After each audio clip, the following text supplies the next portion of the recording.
Olá, como estão? Espero que bem. Um feliz 2024 para todos. E vamos então agora para o primeiro vídeo no canal da Epoqué. E a pedidos, né? Ângelo Miranda pediu num desses últimos vídeos que eu coloquei no canal, que eu peço sugestões, né? Que falasse um pouco sobre o narcisismo. Então é um pouco sobre isso que eu vou introduzir o assunto hoje, né?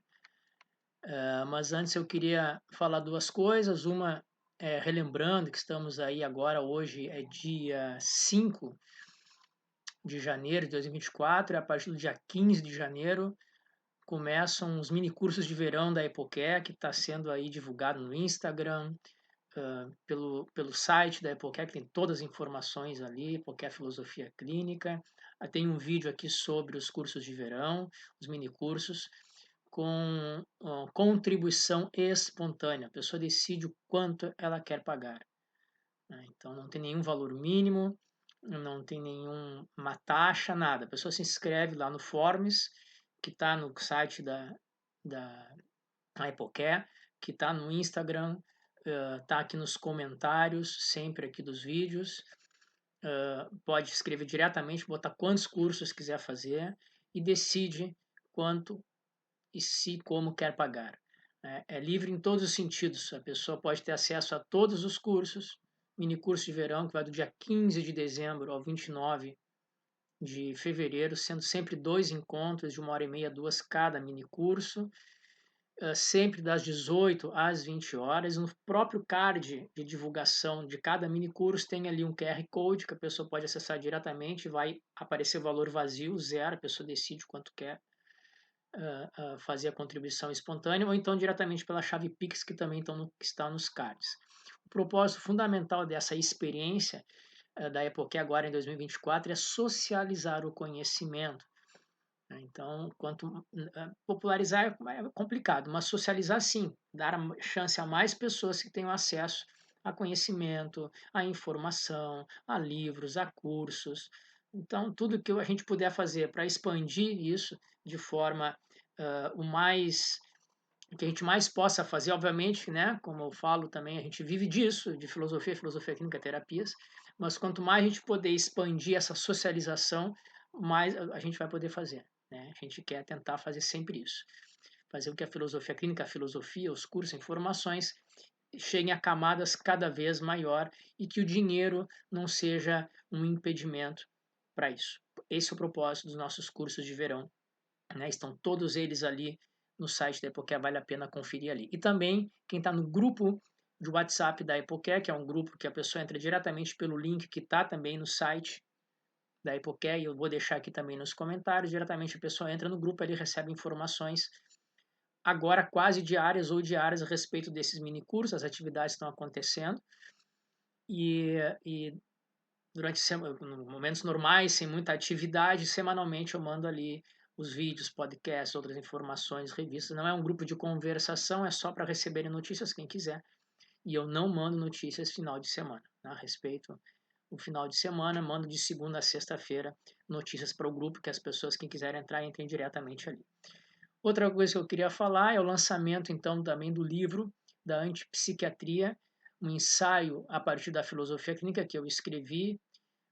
Há muito tempo que eu pesquiso sobre isso, resolvi fazer um ensaio introdutório sobre o tema, mas a partir da perspectiva da filosofia clínica. Já está na Amazon, à venda na Amazon. O link também para a compra do livro também eu vou deixar nos comentários, também está no site da Epoqué e também eu coloco nos grupos do WhatsApp. Também é um valor super acessível, né, porque as pessoas possam ter essas informações de maneira tranquila. Tá? Então, antipsiquiatria é um ensaio crítico a partir da filosofia clínica, a partir, né, da minha perspectiva como terapeuta, formador de filosofia clínica, filósofo, e a partir também dos argumentos da antipsiquiatria. Então, ali tem várias perspectivas que fazem uma síntese para essa crítica à psiquiatria biológica. Já está ali na Amazon, junto com um outro livrinho que eu já lancei antes, mais ou menos 60 páginas, Ser Terapeuta, em filosofia clínica também. Muito bem. Então vamos começar agora que vamos começar o vídeo de hoje. depois dessas informações. Mas antes ainda de começar, sobre esse livro, né, novo livro, Antipsiquiatria, um ensaio crítico a partir da filosofia clínica, eu fiz um roteirinho aqui porque eu li algumas coisas que eu achei interessante trazer para vocês, né? Então, a questão é o seguinte: por que filosofia clínica em contraposição à psiquiatria biológica? O que isso interessa, né? Só para terapeutas? Para quem isso interessa? Então, penso que que a filosofia clínica ela não se colocou nessa posição, mas naturalmente ela entrou nessa posição de um enfrentamento na forma de terapia, né, da lógica da monocultura do saber científico, que algumas terapias, como a psiquiatria biológica e muitas psicologias estão cada vez mais próximas de estatísticas e de coisas neurocientíficas né? Então acho que e essa monocultura do saber entre aspas científico atravessou também das ciências naturais para as ciências humanas e sociais e agora nas terapias. E isso é um combate que já vem acontecendo lá desde o início do século passado, né?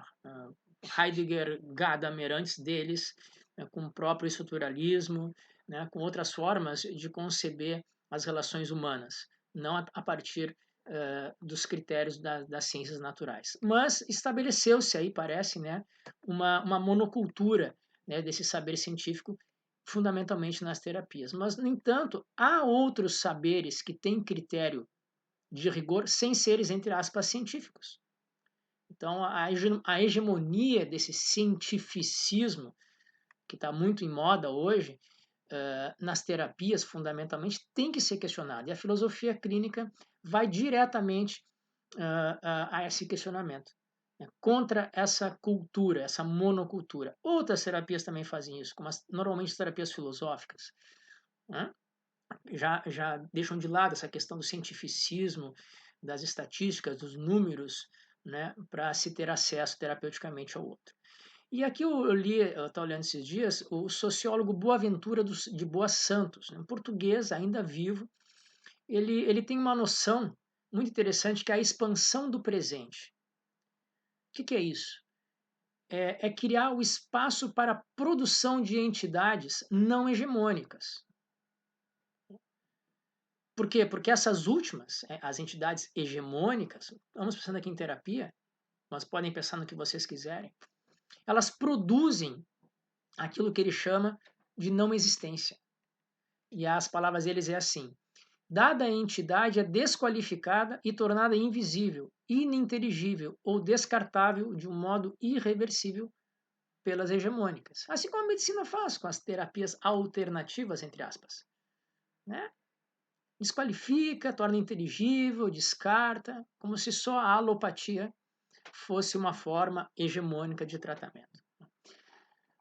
E aqui nós estamos falando aqui da psiquiatria biológica ou de outras formas hegemônicas, né, de terapia, que as psicologias querem estar muito próximas, as psicanálises, né, como se fossem essas três aí, o resto é tudo alternativo de forma desqualificada. Essa produção de não existência, diz Boas, né, o sociólogo, se dá pela monocultura e rigor do saber científico como único critério de verdade. E que, eu adiciono aqui, a intromissão dessas ciências de critério de verdade, que são das ciências naturais, na dimensão das humanas, que é o que eu falei antes, né, e das terapias. Perdão. Então ele fala, tem a monocultura do saber científico, é uma delas.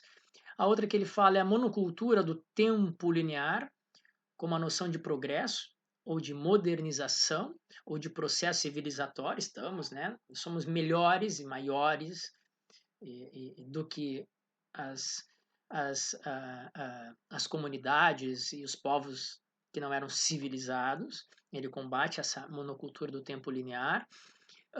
E também a classificação social, naturalizando as diferenças, como sexo, raça, superioridade e inferioridade.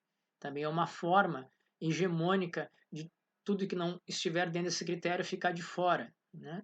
Então, o primeiro mundo e o terceiro mundo é um conceito, seria um exemplo de como se coloca essa divisão né, de naturalização das diferenças, né, e a monocultura dos critérios de produtividade capitalista aplicada ao trabalho humano, construindo uma lógica produtivista do consumo eterno, do qual nunca se atinge os objetivos de felicidade, sucesso, etc. É importante que não se atinjam, porque daí se continua incentivando o consumo da felicidade, o consumo do amor, o consumo do sucesso. Né? Então, pegando esses critérios de monocultura que o Boas coloca, para mim a filosofia clínica ela está na contramão de tudo isso, ao sancionar outras formas de vida através da singularidade, que não se encaixam na lógica dessas monoculturas que Boas mencionou. E assim a filosofia clínica sanciona, né, essas outras formas, digamos, marginais de modo de vida, de modo de pensar, de modo de ser, ao defender exatamente a singularidade terapêutica, que é a porta de entrada para a compreensão do outro a partir dos critérios do outro, mesmo que não sejam os critérios hegemônicos que a cultura mono oferece. Ao defender e aceitar a singularidade, a filosofia clínica remete ao princípio, que também fala Boas, da incompletude de todos os saberes. Isso aqui não é um relativismo, tá, epistemológico, mas é conseguir tirar da sombra aquilo que também tem validade. Sombra feita por quem? Pelo edifício das monoculturas hegemônicas. Então, o princípio da incompletude diz que há mais coisas do que aquilo que as monoculturas hegemônicas nos dizem que existem. Há mais formas de ser, há mais formas de vida, há mais saberes, como a própria filosofia clínica. Né? Então ele traz uma frase, uma expressão muito interessante, que é uma ecologia de saberes e de modos de ser. Na lógica produtivista da monocultura e da produtividade que seja capitalista, a filosofia clínica afirma a ecologia da produtividade no sentido de recuperar e valorizar os sistemas alternativos de produção terapêutica, que não trazem cientificismo, que não trazem diagnóstico, que não trazem termos psicanalíticos ou psicológicos ou de perfis. Muito, muito além do cientificismo rasteiro esse que se apoiam normalmente as psis e a psiquiatria biológica. Né? Então, ao combater essas monoculturas hegemônicas, o Boaventura ele vai dizer que, dando espaço a isso, combatendo as monoculturas hegemônicas, ele dá a ideia de ampliar o presente com possibilidades dos elementos, com possibilidades emergentes, né, que estavam marginais e estavam à sombra desses cânones hegemônicos de pensamento, de saberes terapêuticos, fundamentalmente, que a gente está falando aqui. Né? Então, a filosofia clínica, para mim, é um desses elementos de ampliação dos saberes e das práticas terapêuticas que estão completamente fora desses cânones, sejam eles quais forem. Psiquiatria biológica, psicanálise, psicologias, outras terapias filosóficas. Né? Tem um vídeo lá meu sobre a metaterapia, né? Filosofia clínica como metaterapia. Então, não é uma alternativa à filosofia clínica pejorativa, sendo qualificada a partir de um saber hegemônico. Porque saber hegemônico não tem poder sobre o julgamento sobre nós, sobre os alternativos. Nossa, essa palavra alternativa de forma pejorativa só existe porque tem alguém que se diz hegemônico que julga isso dessa forma. Né? Então, a filosofia clínica ela faz parte das culturas das terapias, com a sua constituição metodológica própria, justificação própria e dada já por aqueles que entraram e se relacionam com a filosofia clínica, sejam partilhantes, alunos, os que estão em formação para ser terapeutas. Né? Então, ela já tem a sua justificativa, a sua força própria, independente do que os hegemônicos pensem ou não. Né? Mas, para isso, a filosofia clínica, nesse sentido, eu acho que a filosofia clínica trabalha exatamente contra.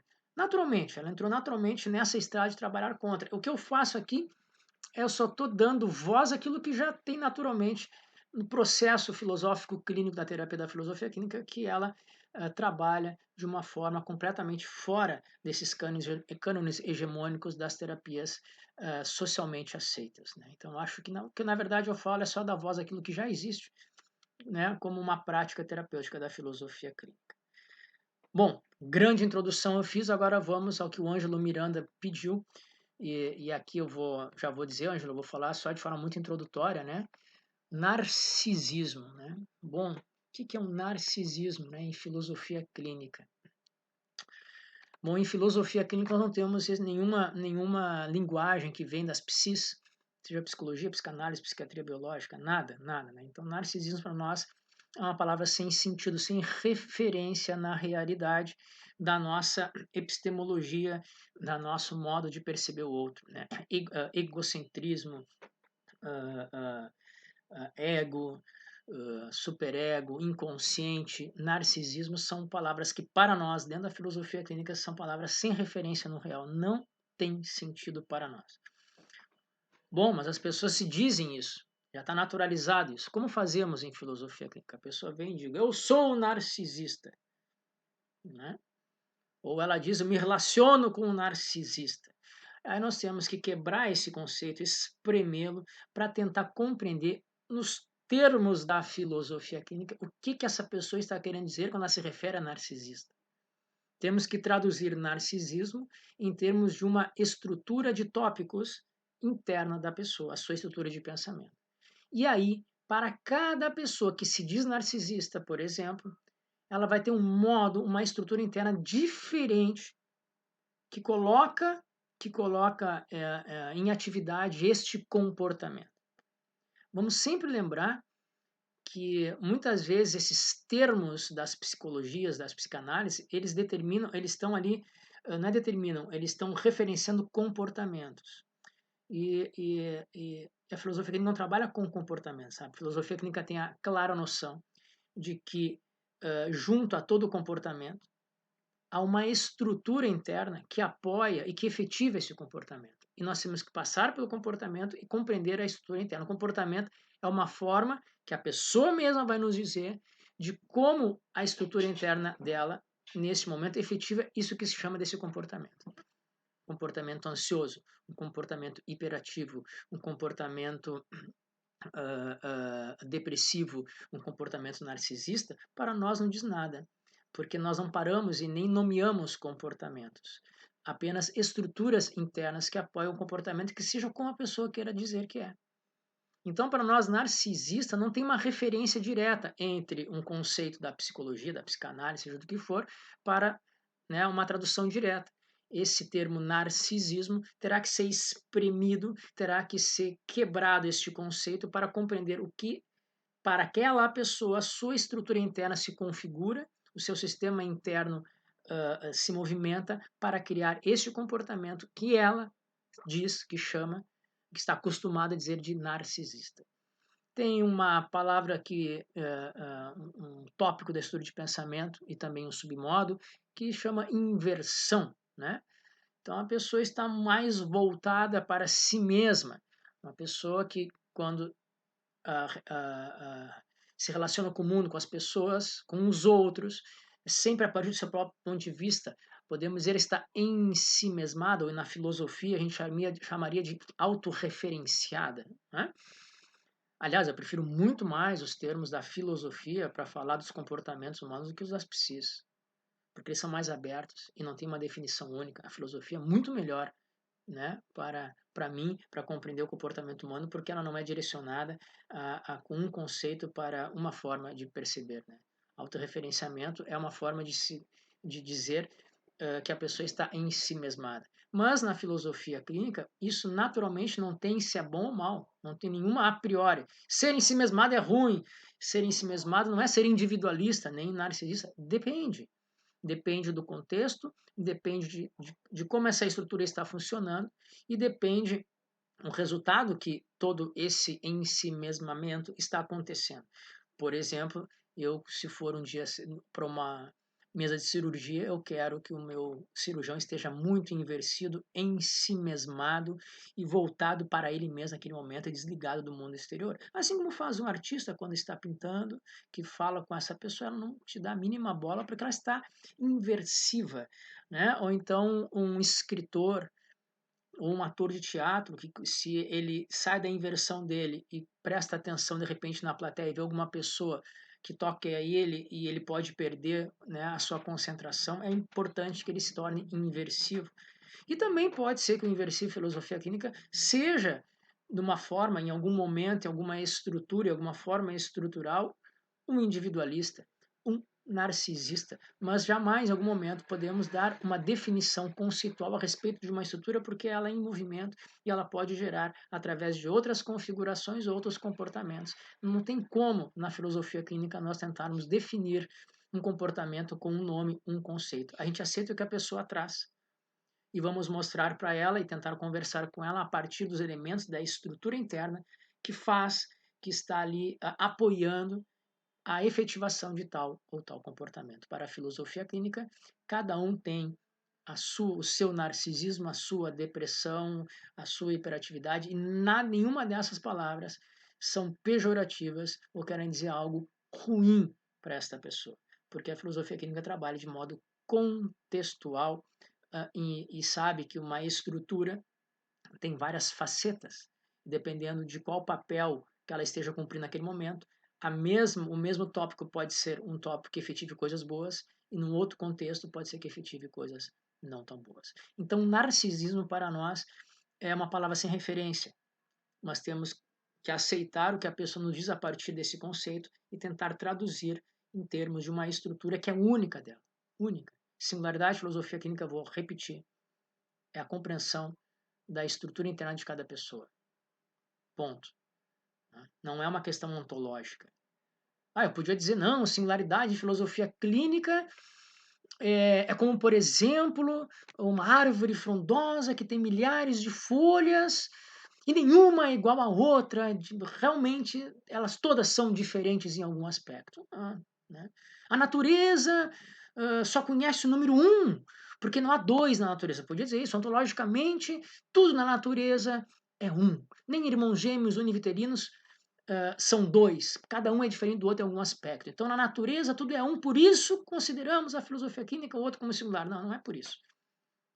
É simplesmente porque, isso concordo, mas não é por isso. Não é essa a fundamentação ontológica da filosofia clínica. É simplesmente que cada um tem a sua estrutura interna única, irrepetível, e que só pode ser compreendida a partir daquela pessoa e do seu contexto, da representação de mundo que ela traz. Ponto. Isso é singularidade. Então nós temos que passar por cima desses conceitos, os aceitamos em terapia. A pessoa, cheguei, eu sou bipolar, a gente aceita.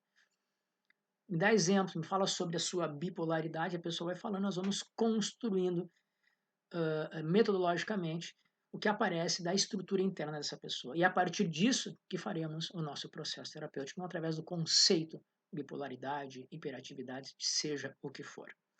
E agora, e se a gente for trazer o narcisismo em filosofia?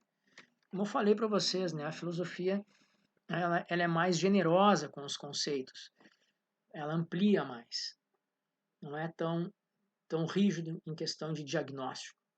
Né?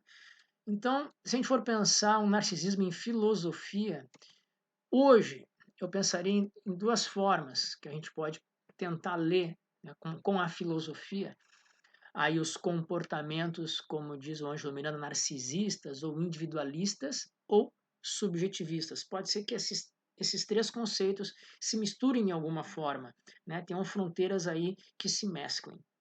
Então, o narcisismo, o individualismo, o subjetivismo. Né?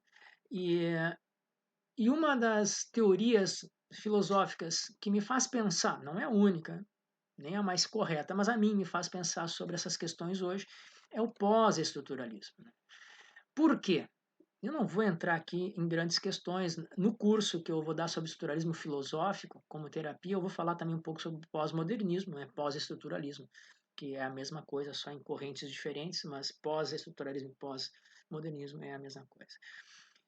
Tem um site, um lugar de busca muito bom para questões de assuntos sobre filosofia. A gente quer saber um pouco mais, um bom resumo, né, que é um resumo grande, ele é largo, mas é um resumo, é a Stanford Encyclopedia of Philosophy, SEP. Você coloca no navegador e vai abrir a página da Stanford Encyclopedia of Philosophy, vocês colocam ali um termo da filosofia, e ele vai trazer um artigo completíssimo, 30, 40 páginas, um resumo, 30, 40 páginas, escrito de forma atualizada, com uma bibliografia enorme, para a gente começar a pesquisar e entrar em contato com termos de filosofia. É como um grande dicionário, só que, né, os seus verbetes dicionários são bons, mas ali é um artigo inteiro sobre aquele verbete que queremos. E a gente busca ali o pós-modernismo, o pós-estruturalismo, na Stanford. Logo no início ele diz assim, ó, pode ser descrito como um conjunto, no pós-modernismo, ou pós-estruturalismo, pode ser descrito como um conjunto de práticas críticas, estratégicas e retóricas que empregam conceitos como diferença, repetição, traço, simulacro, hiperrealidade, para desestabilizar outros conceitos, ou seja, um diálogo, né? Tentando combater, né? Ou renovar outros conceitos, como presença, identidade, progresso histórico, certeza epistêmica e univocidade de sentido. Então, o Jean Lyotard, né, Jean-François Lyotard, lançou esse termo pós-modernismo no seu livro de 79, A Condição Pós-Moderna. E ele vai dizer assim, mais ou menos. Não, mais ou menos não, está aqui. Está aqui a citação dele. A condição de saber nas sociedades mais desenvolvidas. Essa é a questão dele. Né? Também a questão da hegemonia. A condição de saber nas sociedades mais desenvolvidas. Se você decidiu chamar essa condição pós-moderna, decidiu chamar essa condição de pós-moderna, Lyotard. O termo está em uso no continente americano, na pluma de sociológicos e críticos. Designa o estado da cultura após as transformações que foram afetadas pelas regras do jogo da ciência, da literatura e das artes no século XIX. Então, é uma crítica, né, a toda a cultura anterior, que era uma cultura estruturalista e moderna, digamos assim. Da razão, de uma epistemologia hegemônica, no conhecimento estabelecido, das epistemes, como diz Foucault, né, que acabam conduzindo o real através da criação de certos jogos de palavras e de poder. Né? Então, a grande questão para o Lyotard nesse livro é o problema de saber as legitimações desses saberes. Também a natureza do laço social, né? E a ciência que ele vai definir como uma ciência pós-moderna. Ele vai, essa é no geral assim a questão desse livro, né? Então, esses conceitos que ele traz aqui, né, do pós-modernismo, que são a diferença, a repetição, simulacro, né, são conceitos que já vêm do estruturalismo. Né? Já vem do estruturalismo. Então, algumas pessoas falam que o pós-estruturalismo, na verdade, é um né? É um novo estruturalismo, porque não nega completamente o estruturalismo, mas quer renová-lo, usar suas palavras como, por exemplo, diferença, de uma forma renovada. Então, não é um combate, uma derrocada completa do estruturalismo anterior. Temos aí alguns autores, como o próprio Foucault, que combateu a si mesmo, porque antes ele era estruturalista e depois ele combateu o estruturalismo. E depois ele disse, não, mas não é tão assim. Então tem um jogo aí, né, a partir de maio de 68 na França, né, daquelas revoluções de manifestações contra os poderes hegemônicos, o pós-estruturalismo começa a tomar forma. Né, e começa a trazer conceitos estruturalismo de uma forma um pouco mais diferente, mais ampla. Outra palavra muito importante é a desconstrução, né, o desconstrucionismo. Até que ponto começou na literatura, nas artes, essas coisas vão aparecendo de forma em camadas, né, na vida ordinária nossa social aqui, pelos grandes pensadores, literatas, artistas, filósofos, sociólogos e algumas pessoas muito próximas deles que são artistas, são escritores, são críticos, vão usando essas ideias para irem para as suas áreas e começarem a usar essas ideias de forma prática nas suas áreas, uma crítica desconstrucionista, uma arte desconstrucionista, uma literatura desconstrucionista, filmes, né, desconstrucionista. Então, acaba chegando a nós aqui de forma em camadas. E lógico que muitas vezes, né, quem escreve um conto aumenta um ponto, chega de forma completa, não completamente, mas muitas vezes distorcida do que era na verdade aquilo que, por exemplo, Lyotard queria dizer. E eu vou dar um exemplo, né, para vocês aqui, que é a legitimação das diferenças, né, que é uma coisa importante, né, que é o que eu estava falando antes. A filosofia clínica está nessa, né, de quebrar as hegemonias, monoculturas e legitimar as diferenças. Né? Isso é importante, na desconstrução, na ruptura do choque das monoculturas com as outras culturas, que aparecem as diferenças e que se podem ter vida a partir dali e saírem da sombra. Então, é importante o desconstrucionismo epistemológico, prático, terapêutico, por exemplo. Mas como eu disse, né, quem escreve um conto aumenta um ponto, às vezes vai chegando na parte da cultura mais popular de uma forma muito radical e não exatamente igual àquilo que foi proposto no início. Por exemplo, os trans tudo hoje, né? Então, os trans tudo, né, a transidade, o transanimal, a transespécie, né, o transgênero, são maneiras de rupturas, de tentar fazer uma ruptura com saberes e conhecimentos e ontologias e hegemônicas que definiam as coisas de uma certa forma. O A, o B, não, tem o C, tem o A, o A', o B', o C, o D, né?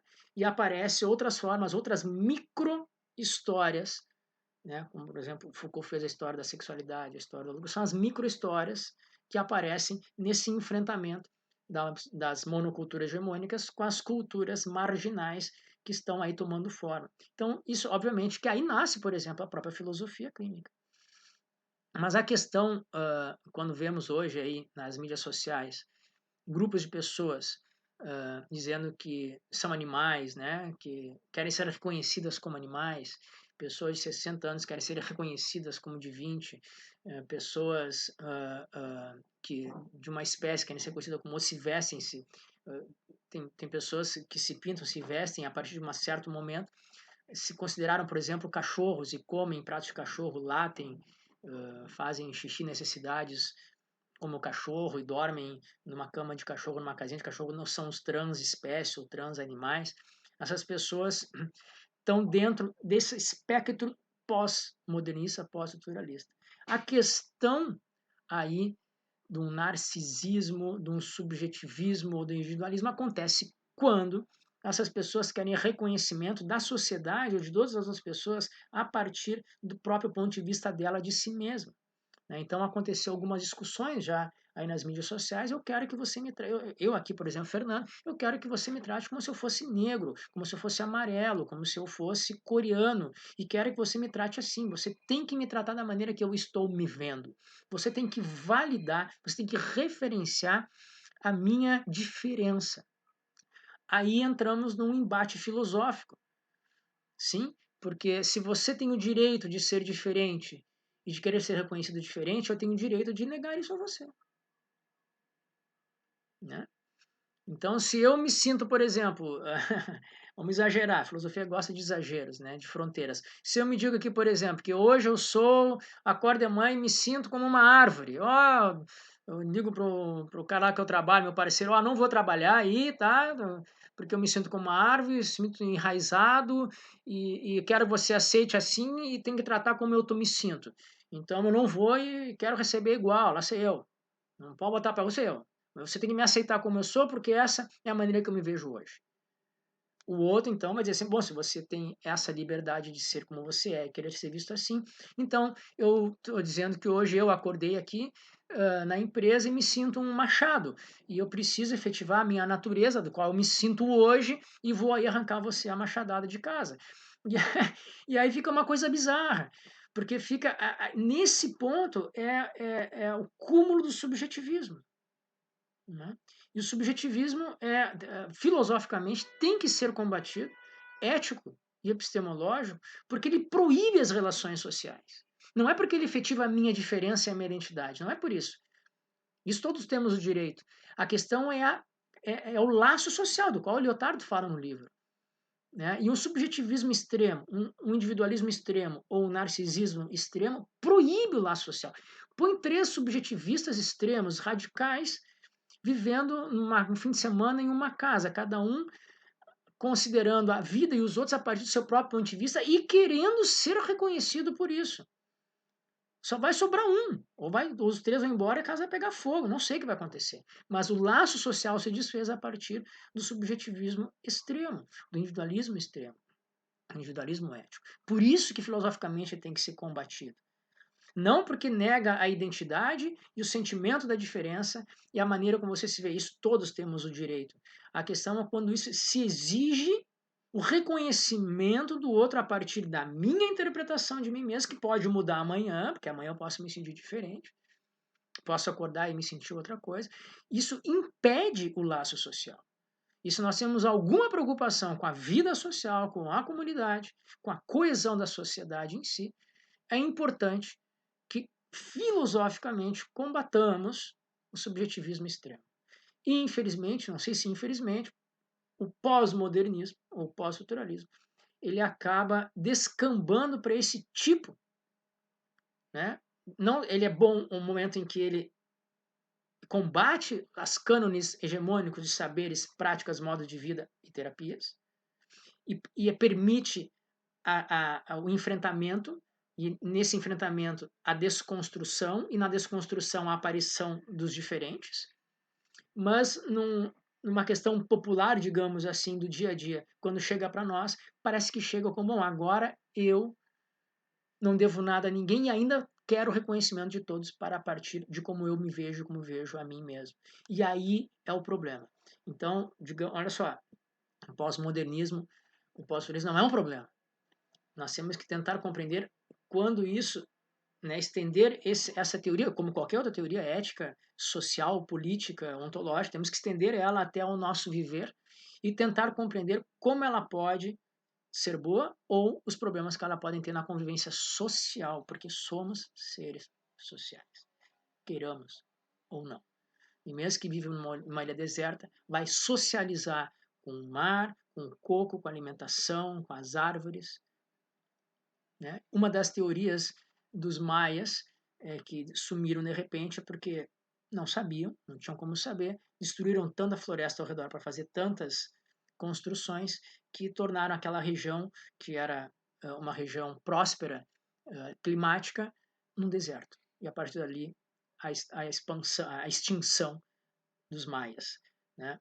Ou seja, mesmo que eu lide só com a natureza, se eu não tiver uma sociabilidade, eu vou acabar extinguindo o laço social meu com a natureza e da minha própria cultura, né? Então, se a gente for olhar filosoficamente o individualismo, narcisismo, o narcisismo podemos olhar através, né, desses conceitos de subjetivismo extremo, de individualismo extremo, ética individualista, né, e no pós-modernismo, pós-struturalismo extremo.